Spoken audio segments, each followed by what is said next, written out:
Buenas noches, estamos ya aquí en Primer Plano, les damos la bienvenida y el primer tema que hemos elegido para esta noche es ¿qué pasa con Gobernación? ¿Puede una sola secretaría con un paquete del tamaño que tiene el secretario de Gobernación? Piensen ustedes en que tiene la seguridad pública en unos momentos en que, bueno, ya en unos momentos no, en unos años, ya en unas décadas, en donde la violencia se ha convertido en uno de los principales problemas. Tiene la protección civil cuando hay desastres naturales. Tiene la gobernabilidad del país, esto es la relación con los gobernadores, la relación con los empresarios, la relación con los partidos, la relación con las iglesias, la relación en general, todas las relaciones políticas de este país y podemos seguir, no los aburrimos, pero podemos seguir con otras funciones muy importantes de las que tiene que rendir cuentas. Lo vimos el viernes pasado que el secretario comparece la cantidad de temas sobre los que tiene que dar cuenta en este país. Y si de ahí pasamos también a las encuestas, en donde la gran mayoría de los mexicanos están descontentos con el desempeño en la gobernabilidad, pues tenemos ahí un signo de interrogación y nos preguntamos, y les pregunto aquí a mis compañeros o pongo en la mesa, si estamos en un modelo adecuado y una persona, quien quiera que ésta sea, hoy Miguel Ángel Osorio Chong, antes los 5 secretarios de Gobernación que tuvo Felipe Calderón, previamente los 2 que tuvo Fox, un modelo en el que los tramos de control son tan grandes que difícilmente una persona puede manejarlos. Y nos preguntamos si esto es parte de la crisis de gobernabilidad o deberíamos de transitar a modelos diferentes como en otros países en donde, por ejemplo, Estados Unidos tiene un departamento del interior, el encargado pues de los parques, de los bosques, tiene otro que es la inteligencia, tiene uno distinto que es lo que se llama el Homeland Security, o España, ¿no?, que tiene diferentes funciones en diferentes ministerios o despachos. Hay otros modelos, pero no conozco ninguno como el de México, en donde un secretario, un ministro del Interior tenga tantos tramos de control. Bien, yo creo que vale la pena recordar que este es un dilema que se ha planteado en la administración pública desde hace ya un buen número de años. Cuando arribó por primera vez un presidente que no era del Partido Revolucionario Institucional, es el Vicente Fox, en el año 2000, se planteó suprimirle o quitarle a Gobernación esta función de la seguridad pública y se crea la Secretaría de la Seguridad Pública en aquel momento. De hecho, fue la única modificación que se hizo a la Ley Orgánica de la Administración Pública cuando estaba por entrar Fox para atender a su petición de que se separaran estas dos funciones, la de gobernación con la de, con la de la seguridad pública. Yo entiendo el planteamiento de la Coparmex o de los empresarios como algo que tiene un punto de razón o de razonabilidad, como decimos en algún tipo de análisis, y es que no hay que politizar la seguridad pública. La seguridad pública tiene que funcionar independientemente del color del partido al que pertenezcan los delincuentes, los que están violando la ley, los que están causando esta inseguridad enorme al país. Y esto me parece un punto interesante para tener presente en esta. Pero yo creo que la cuestión de fondo no se resuelve con el cambio de una secretaría o la creación de una nueva secretaría con una nueva burocracia que nos trae muchos trámites, que nos trae un costo enorme y que si no se resuelve el fondo, cambiando de dependencia a la Policía Federal y cambiando un nuevo titular que nos va a tener un costo adicional con sus subsecretarios, pues no es la solución. La solución es tener una entidad de seguridad suficientemente hábil como para no politizar las cuestiones de seguridad y también como para ser eficaz en la aplicación de la inteligencia para combatir al narcotráfico, al crimen organizado, de una manera eficaz. Yo no tengo la menor duda que el planteamiento que hizo Coparmex y que dio origen efectivamente a lo que comentaba María Amparo sobre qué es lo más apropiado, si esas funciones de seguridad deben de estar bajo la órbita del secretario de Gobernación, o sea, todo el tema es el fracaso colectivo más importante que tiene este país, gobiernos, la propia academia, la comentocracia, o sea, llevamos años discutiendo, lo retomaba Luis Rubio de manera brillante en su texto de ayer, o sea, llevamos 20 y tantos años discutiendo qué hacemos con la seguridad y resulta que pues hay más seminarios para discutir en la segunda vuelta que verdaderamente para atacar el tema más importante que es este país. Y lo decías tú perfectamente, Paul, y ya ensayamos una y otra. Y estamos en un momento en el cual tú no puedes decir que un modelo, es decir, el de un secretario de Seguridad Pública tremendamente poderoso, un zar de la seguridad, como ocurrió en el caso del gobierno de Felipe Calderón con Genaro García Luna, es mucho mejor que el modelo actual. Pero lo que es terrible es que uno es arsénico y el otro es cianuro. Es decir, hoy el modelo con el control del secretario de Gobernación, con una relación directa con los gobernadores, con el modelo de cooperación regional bastante desarrollado. Defendió la idea de que la inteligencia era el centro de toda esta estrategia, pues nos está regresando a niveles de homicidios muy similares a los que terminó la administración anterior. Y encontramos que un montón de estados, desde Tamaulipas hasta Guerrero, o sea, la geografía nacional, decía el semanario Desde la Fe, el país está en llamas con el tema de seguridad, que es con lo que abre la jornada del día de hoy. Y 20 tantos años después nos encontramos con que, bueno, pues ya se nos fueron acabando los lemas de si no más sangre, que si Calderón cometió un error grave con su estrategia. Y yo creo que sí tenemos un problema muy serio al decir, bueno, ¿y cuál es el modelo organizativo para enfrentar un problema? Que subrayo, desde los 90, desde que estaba terminando la administración Salinas, se ha convertido en el tema que más preocupa a los mexicanos. De vez en cuando aparecen los asuntos, ¿cómo se llama?, económicos, pero el secretario de Gobernación el viernes dijo, pues opten por el modelo mixto de gestión policíaca.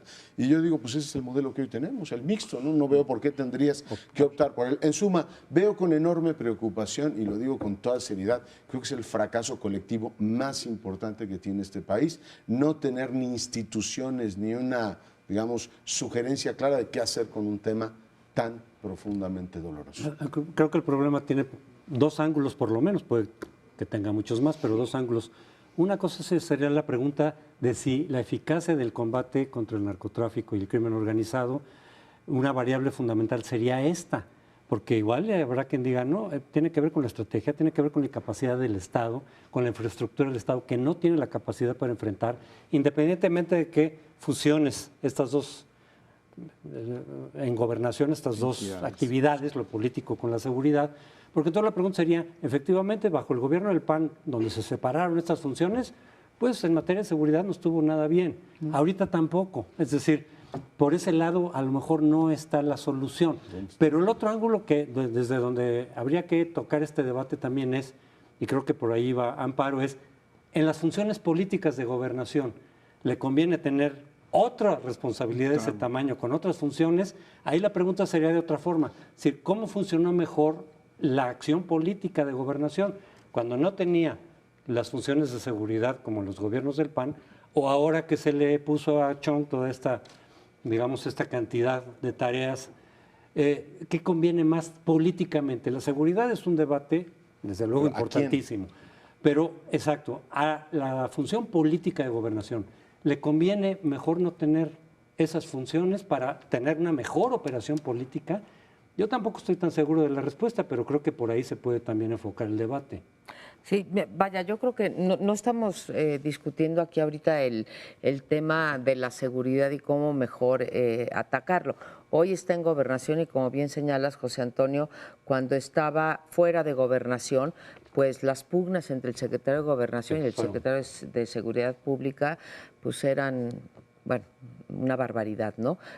Faltaba coordinación, o sea, no se sabía bien a bien quién mandaba y si, bueno, pues eran secretarías la una como la otra, no eran pares, entonces tampoco funcionaba ese modelo. Lo que sí encuentro es que insisto con el argumento que un solo individuo, se me olvidaron otras, también tiene la relación con la prensa, que siempre es una cuestión muy complicada en cualquier país democrático, ¿no? donde hemos llegado a una Migración. videodemocracia, perdóname, Tiene migración. tiene la migración, Iglesias. tiene la policía migratoria, incluso Instituto entonces, Nacional de lo que sí sabemos es que este modelo que estamos teniendo no funciona y que independientemente de los niveles de violencia tenemos que resolver. Ahora, a diferencia de resolver el problema de la violencia, no creo que sea rocket science o ciencia cósmica, ¿verdad?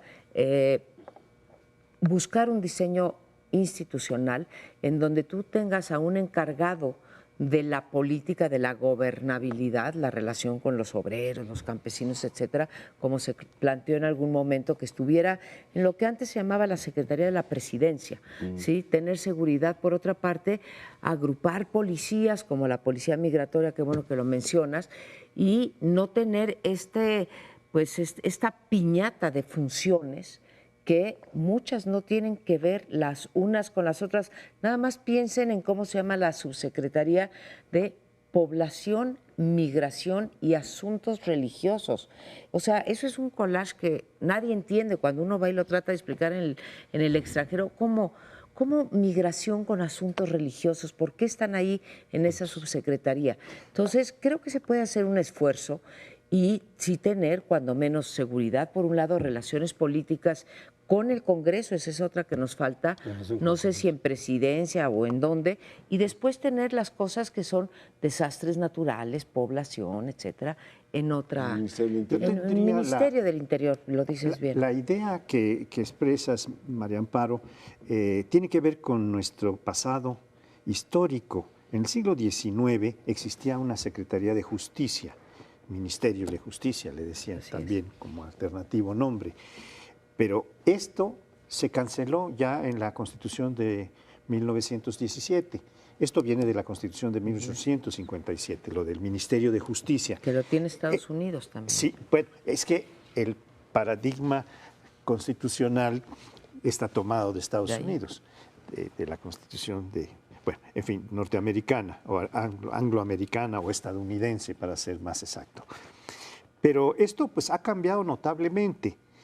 Yo sí quisiera insistir en que el problema no es un problema burocrático o un problema que se resuelve a nivel de crear en la ley orgánica de la administración pública un nuevo ministerio, una nueva secretaría.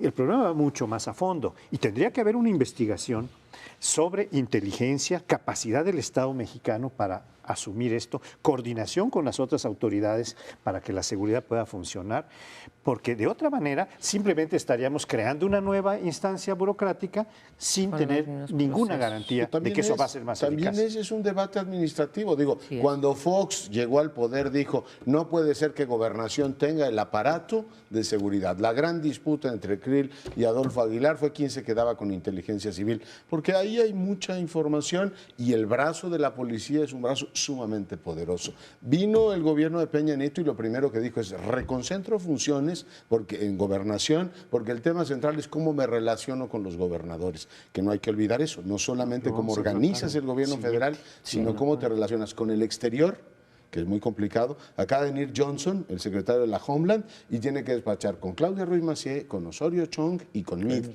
porque Meade tiene aduanas, el secretario de Gobernación inteligencia tiene financiera. Inteligencia financiera y tiene un montón de funciones así desperdigadas. O sea que sí tienes un problema en ese nivel que no hemos resuelto. A ver, como tramos de control, te la compro completa, María Amparo, no hay poder humano, no hay ser humano que pueda atender todo eso al mismo tiempo con un nivel de competencia razonable. Yo creo que sí hay que tomar la decisión de que haya un ministro responsable ante el Congreso de decir, a ver, el tema de la seguridad, uno, no está politizado, es decir, no está en los cálculos políticos del secretario de Gobernación, que además es precandidato a la presidencia, con lo cual metes otra variable que a mi juicio es insoslayable en el análisis hoy, y sí tienes que decidir pues, cuál es el mejor modelo para atender el desorden que hoy tenemos. Un secretario con mucha fuerza política, como sin duda lo ha sido Osorio esta administración, o un SAR no político, que era lo que le reclamaban a García Luna, que si usted no tiene sensibilidad política, no, quiero un técnico que resuelva eso. Nos quedamos todavía pendientes de la respuesta. Muy rápido, una cuestión es efectivamente la seguridad como tal y otro que lo mencionas de paso es la inteligencia. porque parte del debate entre Adolfo Aguilar y Santiago Krill era, sí desconcentramos la seguridad, pero ¿quién se queda con el CISEN? Y el CISEN se quedó en gobernación, porque sí requiere de una información también para cumplir adecuadamente sus funciones políticas, claro. Pero es distinto al propiamente la seguridad. Bueno, pues ahí está, creemos que sí hay soluciones, ¿sí? Hay que trabajar sobre ellas. Nos despedimos de este bloque y vamos a otro tema, el tema de Trump. Sé perfectamente que las encuestas más recientes no le son particularmente favorables, salvo Los Angeles Times, que no sé si se va a dar un batacazo como un conocido periódico aquí en México y una famosísima encuestadora, estuvo haciendo encuestas todos los días y que le salió siempre pues sobre representado el candidato ganador. En este caso es el único encuestador importante al que le está saliendo Trump arriba. Pero bueno, no sé si se va a dar el batacazo Los Angeles Times o pues dará efectivamente en el clavo. Pero como hay tanta desconfianza con las encuestas después de lo que ocurrió en Colombia, después de lo que ha ocurrido con el Brexit, y mucha gente dice, a ver, no se atreven a decir que van a votar por un candidato impresentable, pues sigue vivo el personaje. El miércoles hay un debate en los Estados Unidos y mucha gente se pregunta, ¿está México, digamos, preparado desde lo político hasta lo emocional para un triunfo de Trump? Muchas de las cuestiones fundamentales, les pongo 3 sobre la mesa que me parecen a mí centrales, sí ponen en cuestión como nunca antes la relación entre los dos países. Uno, el Tratado de Libre Comercio, tiene 20 y tantos años y por primera vez desde la derecha.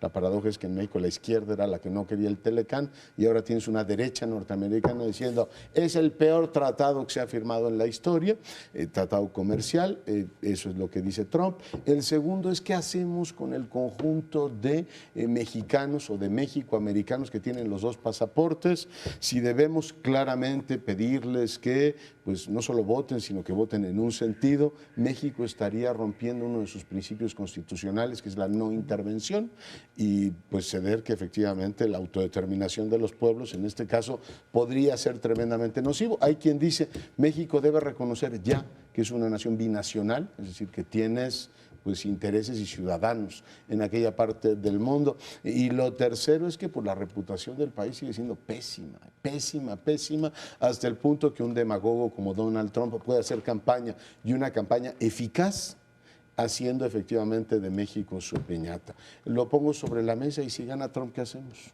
Bueno, me parece muy interesante como lo pones. Hago un comentario en el sentido de que la mejor manera de intervenir, dado que pues nosotros tenemos que hacernos cargo de que no nos gusta que intervengan en nuestras elecciones, lo hacen por debajo del agua, es por el último punto que empezaste, en el que has insistido mucho, Leonardo, que es la pésima reputación que tiene México en términos generales en las encuestas, ¿no? Unos no nos conocen y otros, vaya, no nos conocen en el sentido de saber qué importante es la relación, y los que sí nos conocen pues tienen una pésima opinión. Para mí esa sería la mejor intervención del gobierno de México, que va más allá de coyunturas electorales. Ahora voy a la pregunta tuya. ¿Estamos preparados para que gane Trump? Espero y pienso que no va a ganar, pero tengo miedo del voto oculto que pudiera haber en Estados Unidos con respecto a Trump. Y pienso que México nunca ha enfrentado una coyuntura como la que está enfrentando hoy, porque cuando Carlos Salinas de Gortari empezó a hacer el TLC, él apostó mal. ¿Se acuerdan que apostó por el partido equivocado? Sí, ganó no con quien él estaba negociando el TLC y lo pudo recomponer. Pero ahí se jugaba el TLC, o sea, una relación comercial. No le quito ninguna importancia, pero hoy se juega mucho más. Si gana Trump, se nos descomponen las relaciones políticas, se nos descomponen las relaciones migratorias, se nos descompone el tráfico de armas, o se nos descompone todavía más, se nos descompone todo el paso fronterizo. O sea, sí hay hoy muchos más asuntos en la relación bilateral de la que jamás enfrentó Carlos Salinas de Gortari cuando él dijo vamos por el TLC y logró cabildearlo. Aquí necesitaríamos cabildearos para todos los temas, ¿no? Bueno, yo creo que este asunto que han planteado ustedes dos, Leonardo y María Amparo, de la no intervención de un país en la política electoral, en general, en la política del otro, es un tema que hay que poner en cuestión. Y lo han puesto en cuestión no los juristas, que son los que sostienen la no intervención y la independencia y la soberanía y la protección, que están en plena crisis. El solo hecho de que el presidente de la República, pues no sea aconsejado si por Videgaray o por algún otro, hubiera invitado a Trump para venir a México, cuando es el candidato más, pues por lo menos el más escandaloso, es intervenir en la política interior. ¿A qué traía en pleno proceso electoral y antes de los debates a plantear cuestiones que tienen que ver con México ciertamente, pero con el resto del mundo también? Es estar interviniendo de alguna manera. Otra cuestión es que hoy en día, con el desarrollo de los medios de comunicación, con el desarrollo tan intenso que hemos visto en las últimas temporadas de las redes sociales, no es posible tener fronteras para tratar el asunto internacional. Lo estamos tratando nosotros y esto se va a repercutir porque este programa se ve en algunas partes de Estados Unidos. Y entonces constantemente estamos hablando del proceso norteamericano de elecciones. Y así lo hace todo el planeta, porque Estados Unidos pues, es la primera potencia en términos políticos y una de las grandes potencias en términos económicos, que no va a dejar de ser comentado. Entonces, el asunto de la no intervención es un asunto que hay que revisar a la luz de los acontecimientos actuales, de las fuerzas reales de poder en este momento. Y claro que lo estamos tratando y estamos interviniendo, como ellos intervienen en las nuestras y en todas las políticas de todos los países del mundo. Si alguien interviene en todas, es Estados Unidos. Entonces tiene que tener la reciprocidad para recibir el tratamiento que hacemos otros países, ¿no? O desde otros. La reserva de que las encuestas han sido bastante desconfiables y bastante erróneas en todas partes del mundo ahora, últimamente, y que entonces, digamos, no sabemos bien qué va a pasar en Estados Unidos. Creo que el ambiente o la percepción que se tiene de la elección en Estados Unidos ha cambiado dramáticamente en las últimas semanas. Hace 3, 4 semanas todavía había una duda muy fuerte de decir, ¿quién sabe cómo se va a poner? Pero las cosas se le han venido cada vez para peor a Trump. Muchos ya de plano dicen, yo creo que Trump ya está caído. Las reacciones del Partido Republicano, el video que se circuló antes del segundo debate, el hecho mismo de que incluso se maneja la posibilidad de que cambiaran de candidato, que en realidad es muy poco probable, pero el hecho de que se discuta, que digan algunos, es que a lo mejor van a quitar a Trump y meter a otro y entonces eso no le conviene a Hillary. El hecho mismo de que se esté discutiendo, que esté eso en el ambiente, da la idea de que Trump efectivamente ya no va a llegar, pero nada está escrito. Sin embargo, la pregunta que yo haría es, no tanto si estamos preparados para si gana Trump, sino si estamos preparados aunque pierda Trump. ¿Por qué? Porque de todas maneras Trump ya movió el eje de la relación México-Estados Unidos. Esa ya cambió. Claro que hay una diferencia y me parece que es significativa, algunos dicen que no tanto, entre si ganara Trump o si gana Hillary. Pero de todas maneras, Hillary va a tener que tomar en cuenta a los votantes de Trump. Es decir, además no en términos de votos electorales. Puede ganar Hillary a lo mejor con una gran distancia en votos electorales, porque así es el sistema norteamericano, de complejo, pero los votos populares que voten por Trump, que se emitan por Trump, pues no los puedes desconocer por completo, no los puedes hacer a un lado. Trump ya movió cosas, o sea, Trump ya tuvo un efecto, aunque pierda, y entonces ya la relación México-Estados Unidos, de todas formas, aún con Clinton, ya no va a ser igual. Sí, creo que tienes toda la razón. Y bueno, pues evidentemente si el Telecán es tan impopular, pues habrá que pensar en un nuevo instrumento de relación. Si la percepción de tantos ciudadanos norteamericanos que la frontera México-Estados Unidos es una fuente de problemas, va a tenerla que gestionar de otra manera, y particularmente esta mala imagen que tienen tantos norteamericanos de México, el hecho de que gane Hillary Clinton no va a desaparecer. Creo que tienes toda la razón. A mí lo que me intriga mucho, María Amparo, queridos amigos, es que después del video ese del viernes previo al debate, después de la salida de Ryan, de McCain, de Condoleezza Rice, de toda, digamos, el desmarque del Partido Republicano, las últimas encuestas lo siguen dando cerca. Es decir, o sea, estamos hablando ya de la última, digamos, hornada de encuestas que ya descuentan o que ya incorporan todo eso en la ¿Qué lectura. diferencia? Está como 4 puntos. 4 O sea, no está significativamente abajo, ni es un, digamos, boxísticamente hablando, un boxeador noqueado. O sea, el tipo sigue de ahí, y ha apostado además por un lenguaje cada vez más insolente, ha insistido en su tema del complot, dice, es que los medios de comunicación tradicionales me están efectivamente bloqueando, inventando un montón de historias. Los ricos de Estados Unidos pagan spots para que, y se lo dijo a Hillary Clinton en el debate, para que me hagan guerra sucia y digan que yo soy un peligro para los Estados Unidos. Y bueno, esa parte en su electorado está, digamos, entrando. Ese electorado que está muy enojado con el establishment diciendo, este señor tiene razón, mira, ese grupo no quiere que llegue Trump, pero Trump es la voz verdadera y genuina de América. Por tanto, digo, yo el tipo no lo doy por descontado. Yo espero que sea mucho más enfática Hillary Clinton en el debate del miércoles y lo noqué. Pero el tipo no está muerto, andaba de parranda y ahí anda medio mareado, pero sigue pintando en las encuestas. Lo de la no intervención, pues claramente una lectura jurídica dice eso.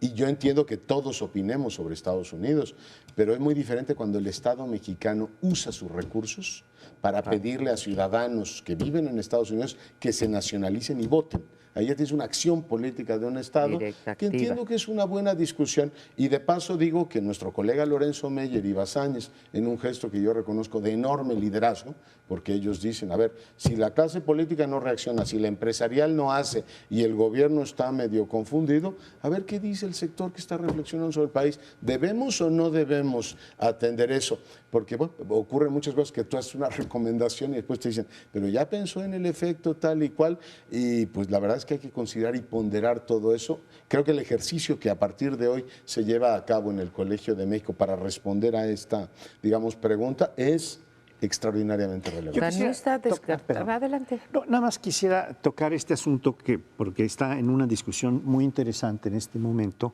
para decir desde otra perspectiva cómo de hecho ya los ciudadanos mexicanos, como tú mencionabas, en Estados Unidos, que tenemos una binacionalidad.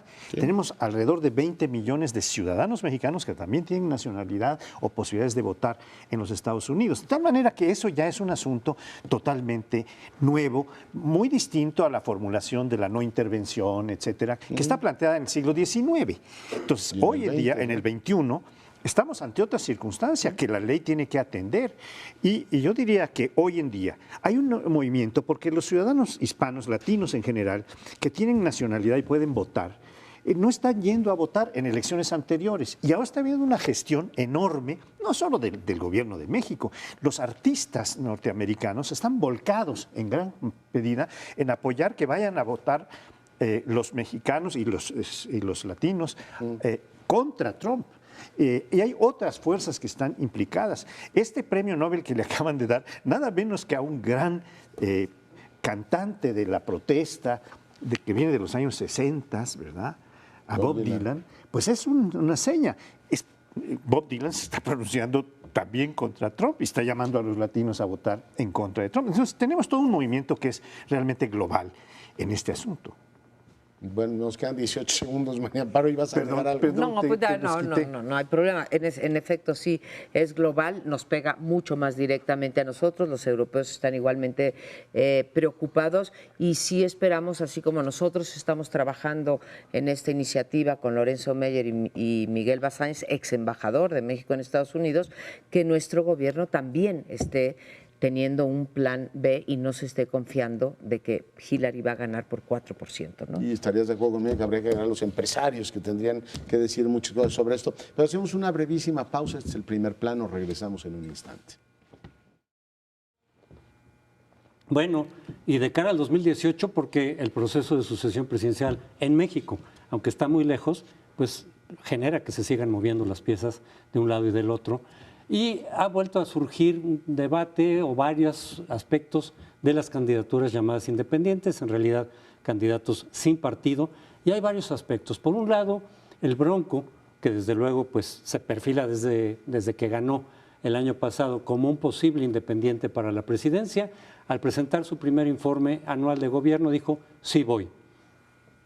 Por otro lado, Jorge Castañeda reclama sobre unas reflexiones que hace Lorenzo Córdoba, presidente del INE, de que se ha pronunciado en contra de la figura Lorenzo Córdoba, y dice Jorge Castañeda, puede tener su opinión, podemos discutir sobre si conviene o no tener un presidente independiente, es decir, bajo esta figura, pero no le toca al árbitro. estar haciendo juicios sobre los posibles contendientes. No hablaba de una persona, pero el equivalente, dice Jorge, creo que con razón, es como si dijera, oiga, no, pero miren, el PAN ya estuvo 12 años y en realidad pues fue decepcionante. Yo no creo que sería lo mejor para el... No puede hacer eso el árbitro, no puedes tener una posición en favor o en contra de ninguno de los participantes, y dado que la figura de candidatos independientes ya está plasmada y sí vamos a tener candidatos independientes, creo que tiene razón Jorge Castañeda, no debe haber ese tipo de pronunciamientos de la autoridad, porque ya está sesgada de antemano. Imagínate que dijera algo sobre López Obrador, que dijera, no, esto creo es un peligro para México, creo que no conviene, lo que se armaría. Entonces, creo que tiene razón. Y finalmente, el otro aspecto, el ZLN resurge y dice, a lo mejor vamos a buscar y explorar la posibilidad de una candidata mujer a la presidencia que represente todo lo que representa el ZLN, que desde luego generó la reacción inmediata de López Obrador a decir, eso me va a quitar puntos, eso está planeado desde luego para debilitar mi candidatura. Y sí es cierto que el ZLN siempre ha estado en contra del PRD. Sí. Desde el 94, después en 2006 hizo la otra campaña que le llamó así, contraria a López Obrador, llamando también al no voto en 2012. Si hay algo extraño ahí, ¿qué pasa con el ZLN que siempre ha estado en contra del PRD y ahora, y en particular, de López Obrador? A mí estoy de acuerdo con lo que dices de Castañeda y Lorenzo Córdoba, presidente del Instituto Nacional Electoral. No debe, lo más que puede hacer él es seminarios en donde haya pluralidad y describir cuál es la ley con respecto a los independientes. Puede ir incluso tan lejos como decir todas las democracias funcionan a través de los partidos y en la mayor parte de las democracias llega hasta 5% de independientes los congresos, en fin, cosas que se pueden probar, pero no nada más allá porque corre el peligro que dices. Creo que tiene Castañeda razón en otra cosa que ha venido diciendo y que no va a lograr, ¿sí?, porque ya se han deslindado muchos de esa posición, y que es que la única manera de que una candidatura independiente funcione es que sea alrededor de una persona, un hombre o una mujer. Eso no va a suceder porque ninguno de los contendientes posibles quiere retirarse, ni él ni ningún otro, ¿no? Entonces, lo que sí va a ocurrir con las candidaturas independientes, de las cuales, insisto, no soy fan, pero defiendo el derecho a su existencia, tanto para el Congreso como para las presidencias, es que van a fraccionar el voto y van a hacer todavía pues, más difícil la gobernabilidad. En el Congreso no pesarán demasiado, podrán llegar, te digo, si nos vamos a la experiencia internacional, la democracia más grande del planeta ha llegado a tener 9% que es la India, ha llegado a tener 9% de independientes en el Congreso, que son un montón, pero pues no pueden contra las maquinarias de los partidos. Y en términos, cuando nos los venden en términos de gobernabilidad, un independiente, porque ya estamos hartos, y es cierto que ya estamos hartos de que los partidos pues son lo mismo, o sea, padecen, cojean de la misma pata todos los partidos que tenemos en el espectro partidario. Bueno, los independientes no nos dan ninguna mínima garantía de gobernabilidad, que es lo que nos están vendiendo, porque pues van a tener muchas dificultades con el Congreso, ¿no? Antes de, digamos, plantearnos una posibilidad de gobernabilidad, creo que estaba lo que ya comentabas tú, María Amparo, la posibilidad de que las distintas inconformidades con el sistema de partidos se aglutinaran en un personaje, que era pues un poco el planteamiento de Jorge Castañeda, es decir, a ver, el dilema es partidismo o antipartidismo. Bueno, tal cosa ya saltó por los aires y creo que es un dato importante de cara al 18, el mismo en su texto de hoy dice, a ver, está clarísimo que va a haber una pluralidad, a pesar del enorme apoyo que ha tenido Jorge Castañeda, bueno, su libro, que él dice que no plagió y todo lo demás, muy comentado en spots de televisión y de radio, pues no ha logrado despegar la idea de que haya una persona que aglutine todas las inconformidades. El Bronx sigue con la suya, Pedro Ferriz sigue con su campaña y es muy conocido a nivel nacional, y el punto que decías del ZLN creo que es el dato más novedoso, ¿no? Sí. Digo, el resto ya se veía venir, ¿cómo se llama? Y es novedoso hasta cierto punto, porque lo que hizo fue reeditar su aversión al López Obrador. No es un asunto, en este caso, limitado al PRD, sino directamente a Morena. Y bueno, pues en el 6 le dijo pues lo que es parte de la verdad, ¿no? Usted formaba parte del establishment, o sea, usted habla de la mafia en el poder o de la casta, pero usted forma parte de esa clase. Después hizo la otra campaña llamando a no votar y ahora claramente le dijo, si usted está capitalizando el voto antisistema, que sepa que ahí vamos a estar nosotros capitalizando o tratando efectivamente con una mujer independiente.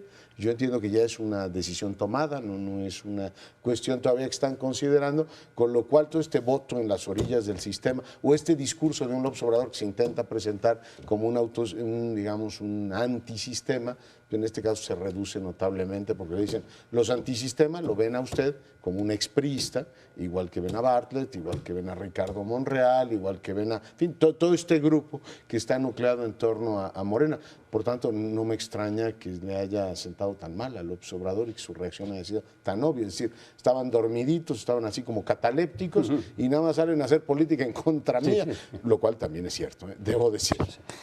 Pues yo creo que tiene razón Jorge Castañeda en su argumento de que si no hay un candidato independiente único o tan hegemónico, tan notablemente adelante de los demás, pues será un fracaso porque se va a segmentar el voto, todo lo que ya decía María Amparo, creo que muy correctamente. Pero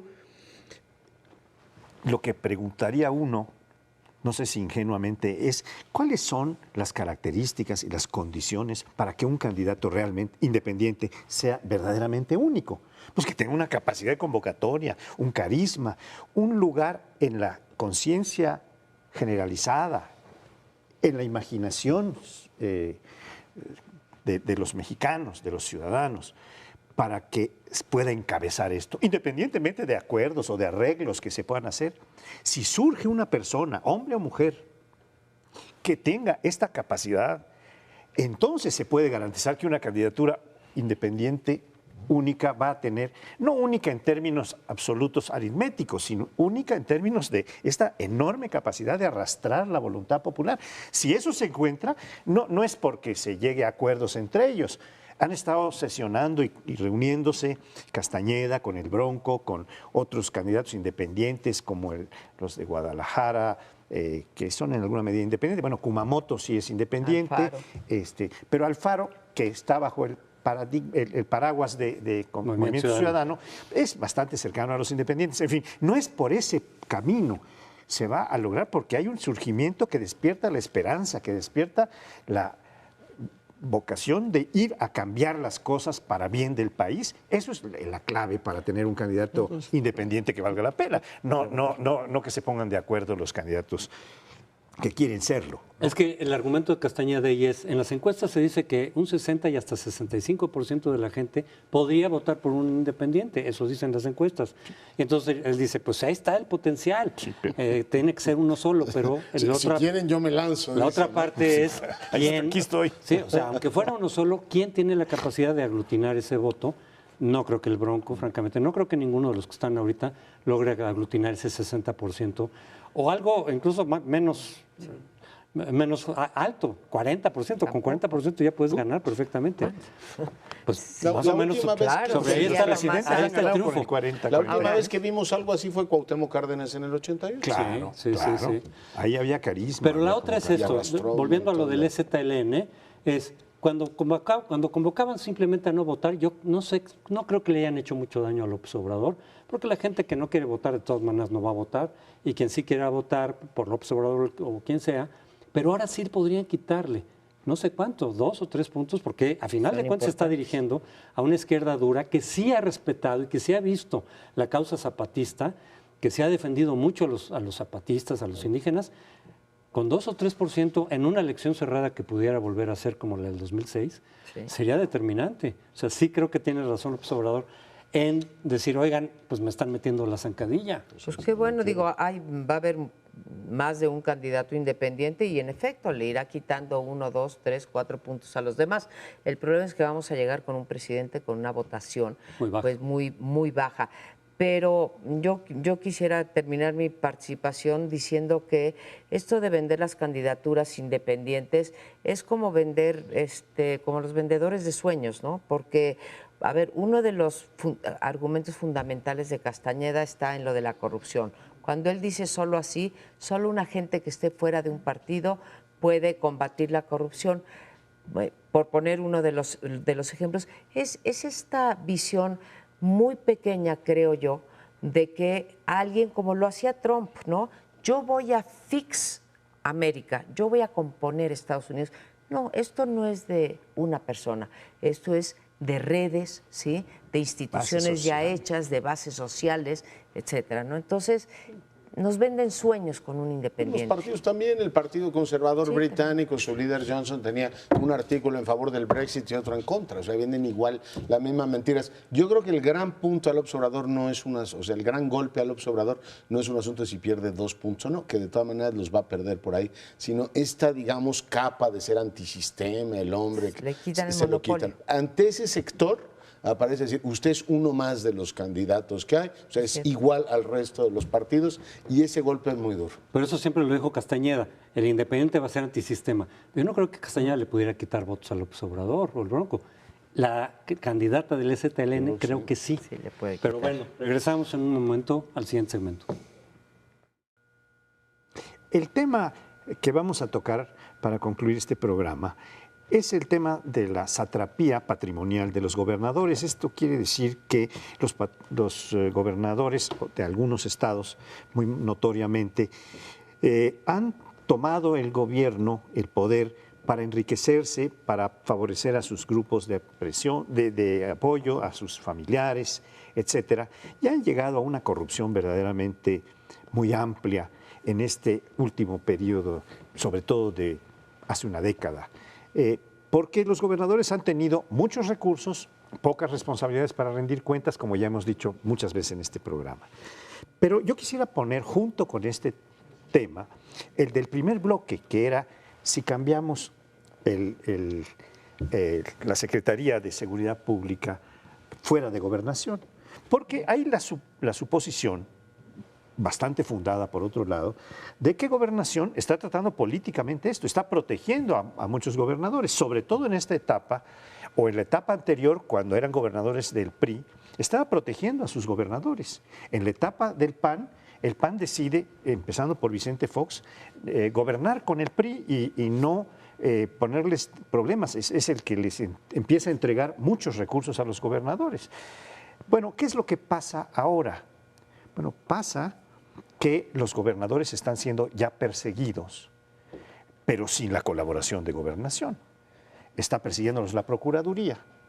Por ejemplo, a Paderés del PAN, recientemente ya se supo que dictaron una orden de aprehensión, que hay 190 países en donde la Interpol está buscándolo, etcétera. O sea, ya estamos en presencia de una persecución, pero de tipo Procuraduría, de tipo fiscal, ¿no? De un fiscal penal. ¿Qué pasa con Borge? Lo está persiguiendo Hacienda, Borge de Quintana Roo, porque dejó de enterar 600 millones de pesos que ha retenido a los trabajadores. ¿Y qué está pasando con el de Veracruz, verdad? Javier Duarte. Duarte, que pidió licencia como un recurso para poder pues, librarse de las responsabilidades. Y están otros que sería largo comentar, pero estamos en presencia de una circunstancia en la que el Estado mexicano tiene que ver cómo ataca a los de adentro en primer lugar para que estos se comporten de acuerdo con la ley. Los gobernadores son gente, independientemente del partido del que hubieran emergido, son gente que tiene que cumplir con la ley y es la gente que está violándola y llevando el patrimonio público al patio de su casa. Me preocupa una cosa de lo que dices, aunque estoy de acuerdo, Paoli, cuando tú dices la federación tiene que, ¿no? Y estoy de acuerdo porque hay mucho más, o sea, la federación está más rigurosamente vigilada porque sus órganos son más autónomos. La Auditoría Superior de la Federación es más autónoma que las auditorías estatales porque los institutos de acceso a la información son más autónomos. Pero el problema es que le estás pidiendo a la federación, que también está corrompida, sí, plagada de actos de corrupción que se han ido destapando, por la prensa, por las investigaciones aplicadas, por instituciones como el IMCO, México Evalúa, en fin, que han ido sacando cómo la propia administración está también. Y tenemos que pues hacernos cargo de que esto es un problema sistémico. Yo no sé si hoy roban más los gobernadores que antaño, que roban con mayor cinismo, o que hoy tenemos una prensa más libre que nos permite darnos cuenta de este robo en despoblado de los recursos públicos. Eso sí, me queda claro. ¿Dónde está el guapo o la guapa que le va a poner fin a esto? Porque otra vez vamos a lo mismo, ¿no? Pues encontrará la Interpol a Duarte o a Borges o a Padres. ¿Y qué pasa con toda esta red construida? Tenemos que aceptar que somos un país que llevamos décadas funcionando de manera clientelar y permitiendo que los gobernantes utilicen los recursos públicos para beneficio personal, más allá de señalar a fulano o a mengano. Y no veo ese proyecto, esa voluntad, esa claridad. Y agregaría, por supuesto, coincido contigo, es un problema sistémico, que buena parte de las economías locales siguen funcionando en vinculación con el gobierno. Por eso, que eso explica, a mi juicio, por qué está tan deteriorado el sistema y las propias, digamos, sociedad civil ayuda o participa de alguna manera del negocio. Digo, hay estados completos en los cuales tu única manera de sobrevivir es venderle algo al Estado. Por tanto, participas de un fenómeno corrupto, no tanto porque sea tu voluntad, sino porque es tu manera de sobrevivir. Y hay estados completos que para tener obras públicas, para tener prácticamente cualquier actividad,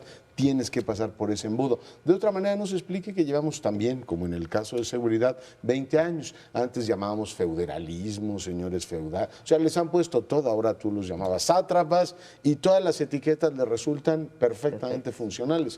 El gran problema es que si fuera Duarte, que es malísimo, o Borges, que era un pillo, pues vaya y pase, ¿no? Vivamos felices en un mundo de justos. Hay un par de señores tremendamente corruptos, ¿no? La norma son malos gobiernos, y el que no es corrupto es ineficaz. O sea, tienes una colección de gobiernos locales de distintos partidos, que es lo más desconcertante. Sí. Es decir, dices, bueno, los priistas gobiernan mal, que claramente se están desacreditando a los ojos nacionales e internacionales. Pero pues los panistas no han quedado mucho mejor. Y si le pasas revista a los gobiernos perredistas, Tabasco, Guerrero, Michoacán, Morelos están pidiendo la salida del gobernador, pues tú dices, no, y en el Distrito Federal el jefe de gobierno anda por los 20 de respaldo, y hay niveles de corrupción atroces. Hoy me enteraba, por ejemplo, que las delegaciones gastan 600 y pico de millones de pesos, estas que van a prohibir el clientelismo, 600 y pico de millones de pesos clientelarmente y sin ninguna responsabilidad. No entiendo con qué cara le estás pidiendo a la federación, deme más dinero.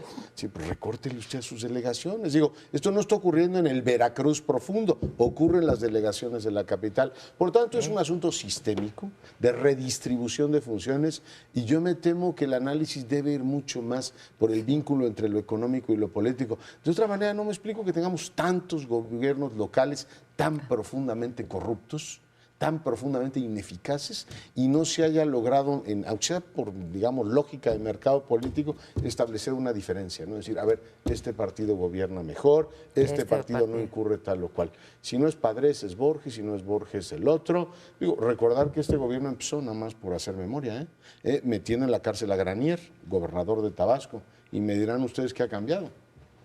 Es que el problema efectivamente es estructural.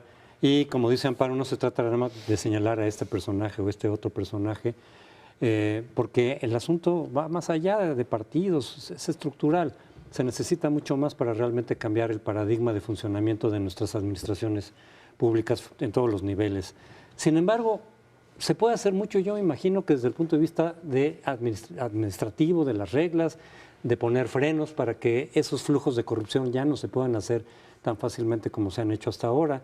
Muchos expertos en la administración pública dicen, es que está diseñada la norma administrativa para que puedan hacer eso impunemente. Es decir, desde ahí viene la corrupción, no es nada más que se salten por alto, sino está diseñada precisamente para que se pueda hacer todo ese manejo de desvío de fondos. Entonces es mucho más estructural, pero por el otro lado, por el lado de la penalización, sí creo que tienen que haber nombres y apellidos concretos para sentar precedentes, y que incluso sin saber qué va a ocurrir con Padres, con Duarte, eventualmente con Borges, No sé hasta dónde va a llegar la ley, si los van a encontrar o no, qué penalizaciones les pueden poner.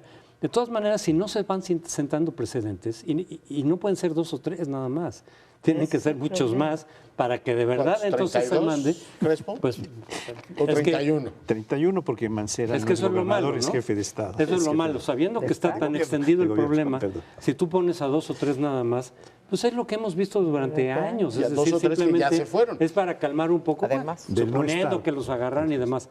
Son simplemente, dicen chivos expiatorios que no es exactamente preciso el término porque no es que sean inocentes, sino decir, bueno, con eso nos lavamos las manos y ya metimos a uno de 30 Ni para eso y con alcanza. eso se calma un poco la población, la opinión pública, pero no sientan los precedentes para realmente desincentivar esas conductas Para que en eso los no que vuelva a vienen. ocurrir. Para que no vuelva a ocurrir. Eso es lo que no va a pasar aparentemente. Yo creo que hemos estado de acuerdo los 4 en que este es un problema sistémico, estructural, lo llamaba José Antonio, y por tanto la solución posible no es de cambiar una ley o una secretaría a otra, cosas de este tipo, sino que implicaría tener una visión mucho más alta para revisar nuestra forma de gobierno. Y nuestra forma de gobierno porque es la que puede garantizar que la seguridad pública exista, que se gestione la administración de justicia bien, que se desarrolle una inteligencia que sea capaz de señalar puntualmente y con una dirección correcta a los responsables, entre los cuales están, por supuesto, los gobernadores y también está la cuestión de la federación. También tenemos un gran interrogante sobre si la federación puede entrar o no, porque atraer a la federación todo el paquete puede ser un problema igual. Ahora, más que señalar, Francisco José, yo diría que prevenir, porque estamos viendo a Duarte, de lo de Duarte César, por tomar Javier Duarte Veracruz, lo supimos desde el día 1 de su gobierno. No es que de repente alguien haya investigado y encontremos todo este cochinero que estamos viendo. Y lo dejamos, o lo dejaron las autoridades competentes, crecer desde que tomó en el 11 el año, lo sabíamos. Pues Bien. hay que prevenir. Vamos a tener que prevenir y vamos a tener que concluir en este bloque. Nos vemos la semana entrante en Primer Plano.